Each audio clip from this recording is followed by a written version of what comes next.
I'm gonna show you how great I am.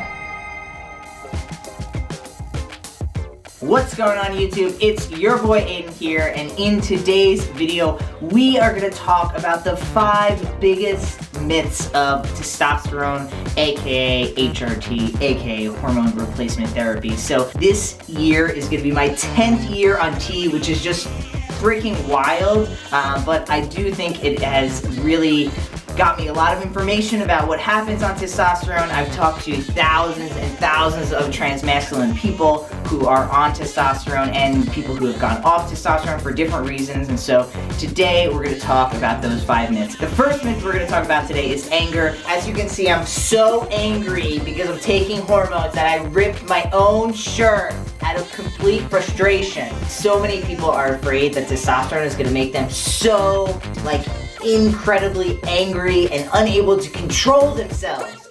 And the truth is that testosterone can make you a little more aggressive, but it's not like aggressive where if you're like a super chill person, all of a sudden you're gonna be like so aggressive, you're gonna be fighting people on the street, and you're just gonna be like breaking and ripping your shirt apparently. That's not really what's gonna happen. What's gonna happen with your anger is whatever you're experiencing right now will just be amplified. So for instance, I wasn't a very angry person. I never really experienced so much anger that I got into a fight or anything like that. I had moments of sadness that would turn into anger, and I punch walls and get aggressive in that way. But it never was really really terrible. But I will say that some people who are and do experience some anger issues take testosterone and then their anger gets amplified. So whatever you're currently experiencing, if you're not on hormones, it'll just get amplified. Don't worry, you're not going to become the Hulk, you're not going to all of a sudden be punching babies or kicking kittens or anything Jurassic like that.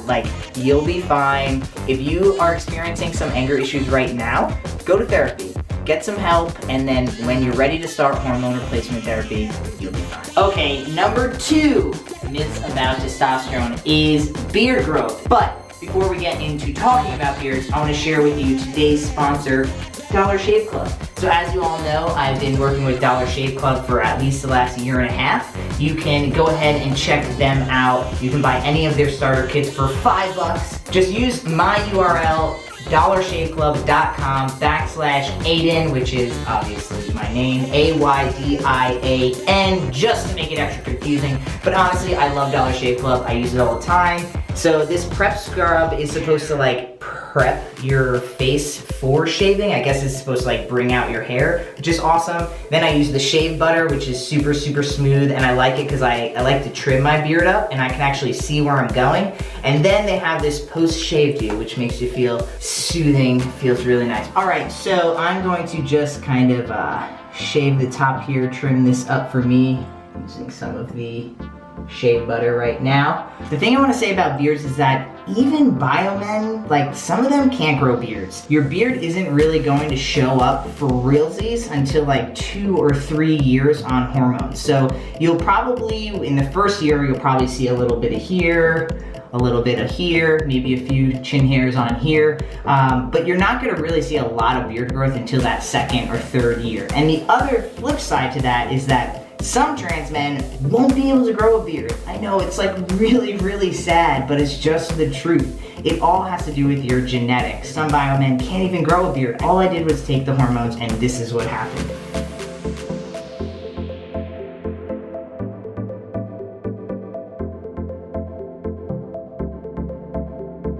This brings us on to the 3rd myth of testosterone, and that is hair loss. So, a lot of people are afraid that they're gonna go bald when they start testosterone.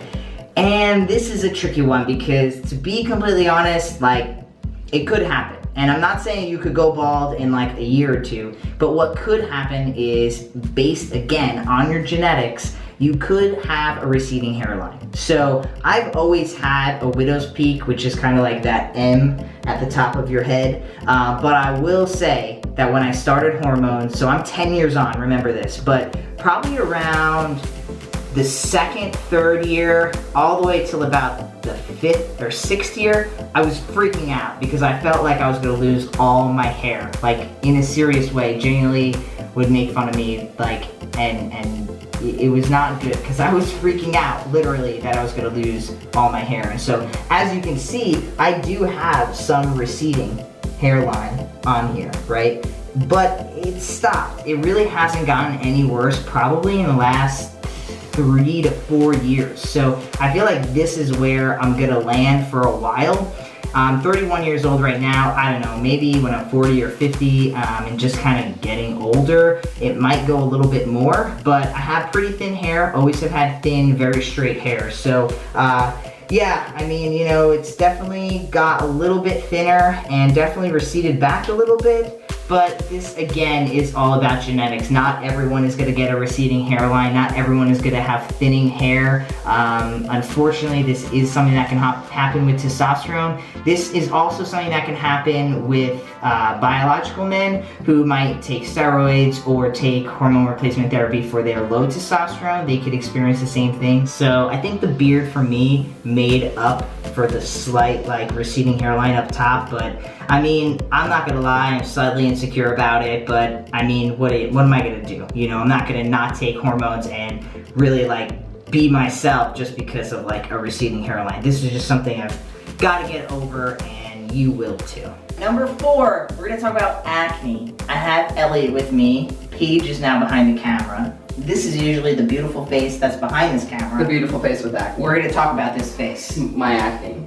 Yes. A lot of people, acne is a big thing. So this is not really a myth. It's gonna happen. Like, you're gonna get acne, and there's multiple reasons. So the first main reason is because you've got, testosterone is based in an oil. It's either a sesame seed oil or a cottonseed oil. And so that's a lot of oil. Even though you're only doing like 0.5 or 1 cc every 2 weeks, it's a lot of oil for your body. So it needs to distribute that. So you're going to get acne because of that. But the other reason you're gonna get acne is because your beard is gonna start growing and your pores, your skin is literally changing. And so your beard is gonna start growing. And I don't like have acne anymore, thank God. But I had acne. I had tons of acne when I first started hormones as well. And I got it literally, I got it all over my face, but I don't know if you experienced this, but I experienced it like wherever I got a lot at one time, hair would start growing there, like a couple of weeks later. Have you noticed that? A little bit, yeah. Because I do get it. I have like this, cystic ones that are just like, under this, they're painful, but they are typically like right around here, and typically like where your hair is starting to grow. Yeah, exactly. So that's like kind of the good flip side of acne. Because if you're getting acne along here, it's probably because of the hair follicles that are starting to grow and expand in underneath your skin. And then, you know, all the other acne is just because of the oil. So I want to show you something on I want to show you my back right now because, so I'm 10 years on, and I mean, like, I shower like pretty regularly,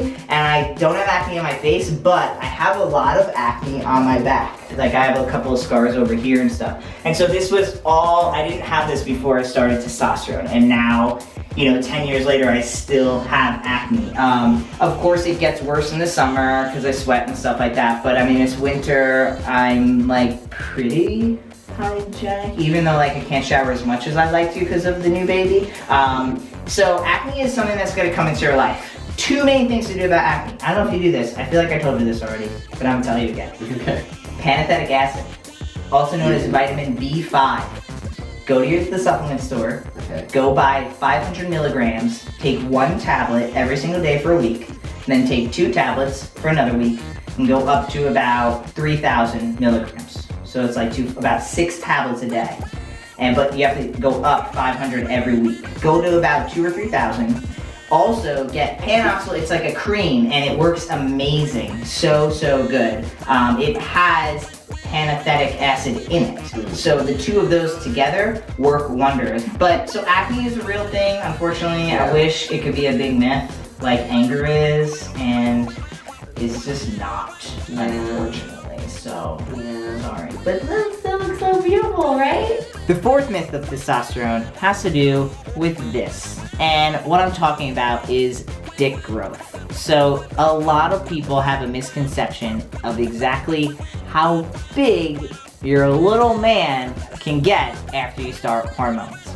If you didn't already know, your little Johnson is going to grow a little bit. It's going to look a little different than pre-T, post-T. But one misconception is that a lot of people think that their little Johnson is going to grow on this side, which is the inches.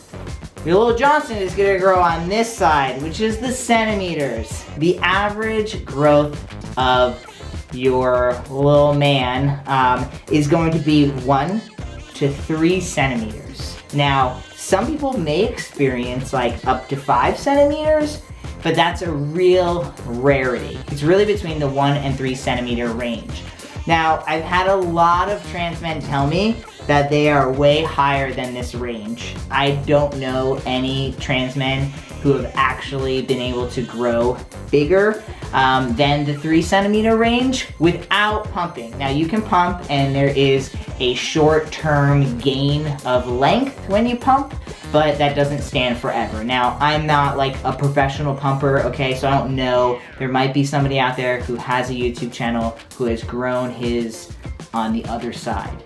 But to my knowledge, to a lot of people that I talk to, your bottom growth is gonna be from 1 to 3 centimeters. Sorry guys. The 5th and final myth for this episode is going to be about body weight, muscle gain, fat redistribution, beer bellies. All that kind of in one. So, one thing that's not gonna happen when you start hormones is you're not just gonna literally get your T-shot and, you know, a month later, you're gonna have muscle gains. That's not gonna happen. Now, what does happen with testosterone versus estrogen is that testosterone is a muscle building hormone. So its main function is to build muscle. So yeah, you might get a little stronger, just a little bit. You're not literally gonna be able to go from like, you know, barely being able to lift your couch to like lifting it over your head and traveling a mile. Like, it's not gonna happen that way. Anyone who you see on testosterone who has a lot of muscle development, it's because they put time in the gym. Some people are genetically gifted and they don't have to put a lot of time in and they have a lot of muscle development, but that's not really the case. If you want to get muscular, get more definition, then just start working out. Testosterone is gonna work in your favor, so that is for sure. The other thing that a lot of people talk about is, you know, the fear of getting a beer belly and the fat redistribution. So when you start hormones, your fat does get redistributed. So estrogen carries fat more in the lower butt, in your hips, in your waist, that type of area. Testosterone carries fat more in your gut, just like right in the beer belly area that a lot of people talk about. So the one thing that will happen when you first start hormones is you're going to start to retain water. So a lot of people will gain weight the first couple of months that they're on testosterone. They'll get a little hungrier, you'll retain water, and that water retention is going to help kind of redistribute your fat. But you will eventually kind of level back out. Just like I said about a lot of the other myths in this video, after a couple of years on T, things tend to level out. So if you're afraid that you're gonna get a beer belly, don't worry. Like, just eat good, healthy foods, snack every now and then, you know, have fun, but be conscious, get moving, get active, and you'll be fine. Don't freak out if you put on a little bit of weight when you first start testosterone. It's very, very, very normal. Now, on the flip side, you could lose a little bit of weight, but that's kind of the lesser majority of people. A majority of people, including myself, I got a little fluffy, got a little big. It looked really good. It felt like muscle. It wasn't muscle, but it felt good actually for me personally. I was trying to get a little bigger at the time, but I know a lot of people get fear of this, that they're just all the weight's gonna go to the belly. And a lot of guys will get top surgery and then become very self-conscious about their stomachs. And that's because when you look down, you don't really have a chest anymore to kind of cover your stomach. So if you do, you know, get top surgery in the early months of testosterone as well, just like relax, just take a deep breath, understand that this is all a process, that in the next 2-ish years, your body's gonna be going through a lot of changes. Just treat yourself right, treat yourself with respect, and you're gonna be totally, totally fine. All right, so there you have it. Those are the top 5 myths of testosterone. So if you're gonna start T, or if you're just in the beginning of T, I hope this video helped you out in some way. Leave a comment below if there's a myth or something else you want me to talk about, or maybe something that, you know, you had a different reaction to than I focused in on this video. I love to keep the conversation going in the comments below, so go ahead and do that. If this video helped you in any way, it helps me when you hit that like button, so hit the like button, turn your notifications on. If you're not subscribed and you enjoyed this video, you can check out all my other videos by hitting the subscription button, and I will catch you all in the next video. Peace!